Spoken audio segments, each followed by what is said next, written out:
Ah, may kakaiba siyang amoy. Mm, ate,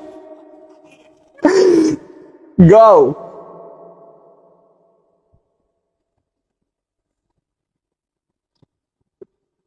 Uh,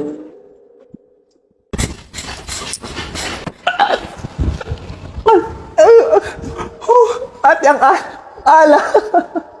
Ang alat niya. Bakit siya maalat? Maalat yung tuyo. Maalat.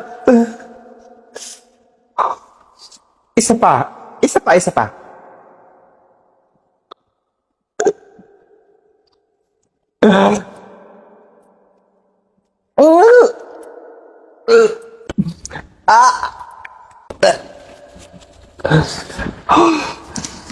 Ate, hindi ko kaya.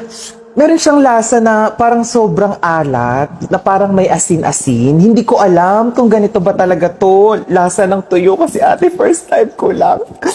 First time ko lang ako kumain ng tuyo.